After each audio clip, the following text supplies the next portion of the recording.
Good morning everyone, my name is Cabug-os, and for today's video I am going to tackle Unit 9 Lesson 3, Capitalization. Why do we need capital letters? Well, capital letters are useful signals for a reader. They have three main purposes: to let the reader know a sentence is beginning, to show important words in a title, and to signal proper names and official titles. What is capitalization? Well, capitalization is writing the first letter of a word in uppercase, while the rest of the letters of the word are in lowercase. It also helps in deciphering the meaning of the words. Tips: if proper nouns are not capitalized, for instance, their meanings can change, and this can lead to misunderstanding. Example: I received a gift from Uncle George but not from my other uncle. Vocabulary: lowercase, small letters. Decipher: to interpret the meaning of something. Kinship: relationship with one's relatives. What needs a capital letter? Capitalize proper nouns and names. A proper noun is a specific name for a person, place, or thing. These types of nouns should always be capitalized, no matter where they land in a sentence.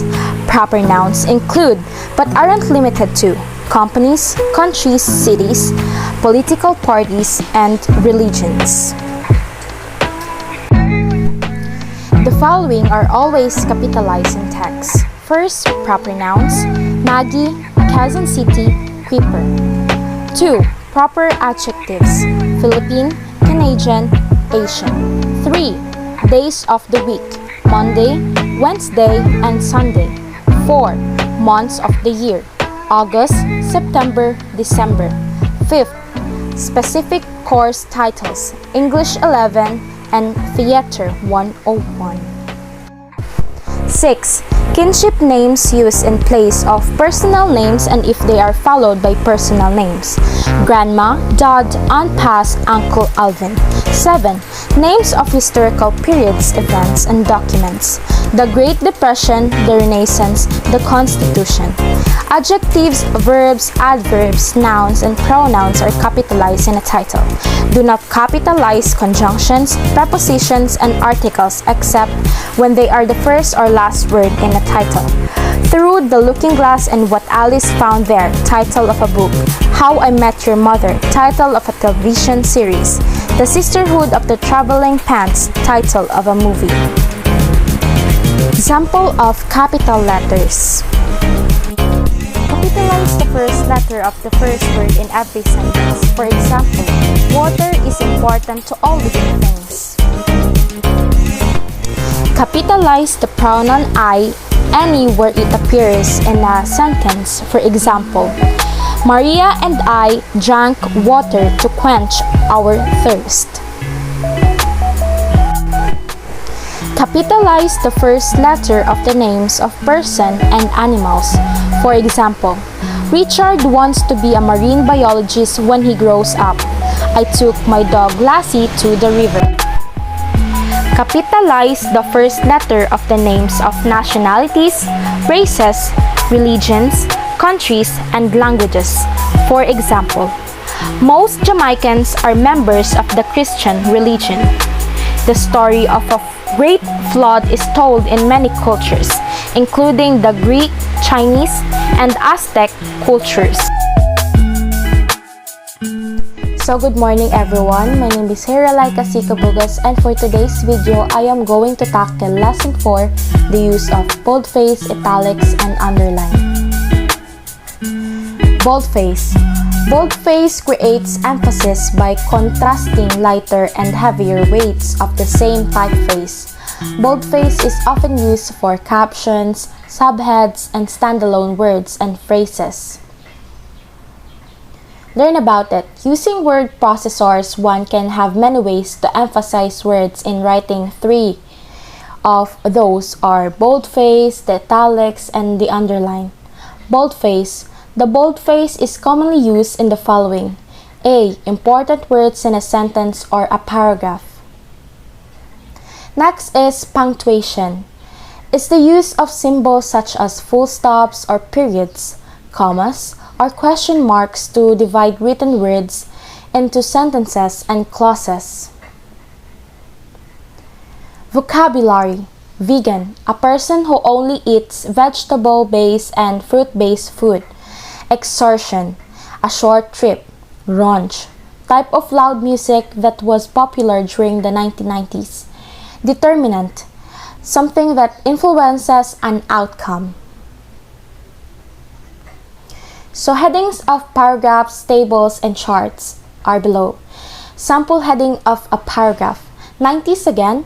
Fashion is looking back for inspiration by Jennifer Varela. Remember the grunge days or our Spice Girls inspiration? Let's take a look at today's biggest trends that are totally a flashback of 15 years ago. Crop tops, the ones that started all. From the beginning of 2015, this has been a really important piece of clothing in every scenario.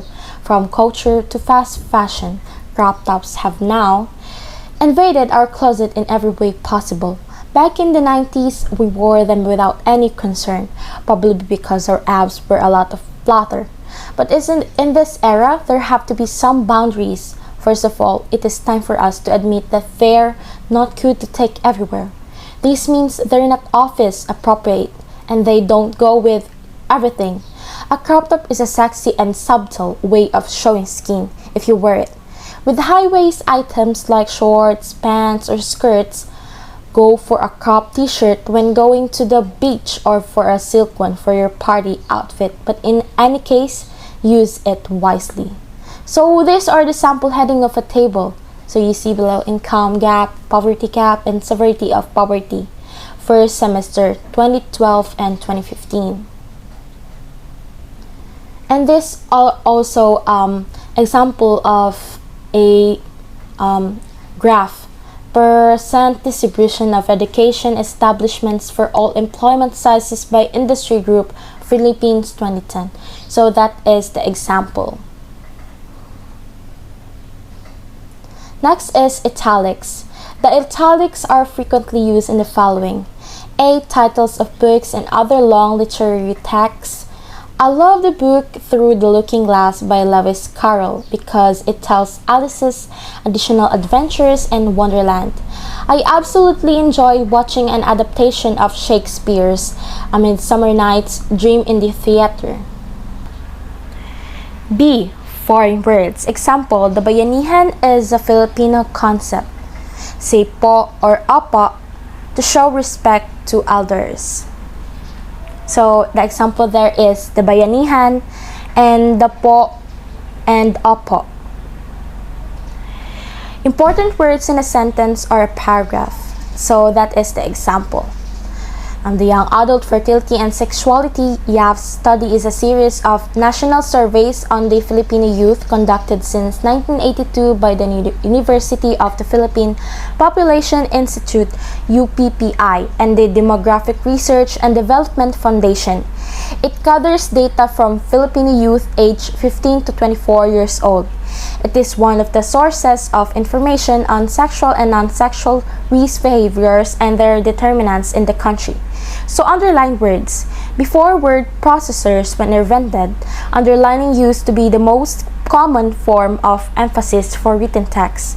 Today, the most common underlined text in a paragraph is a web address, the location of a website on the internet. Because it is a hyperlink, the reader can access the website by clicking on the web address.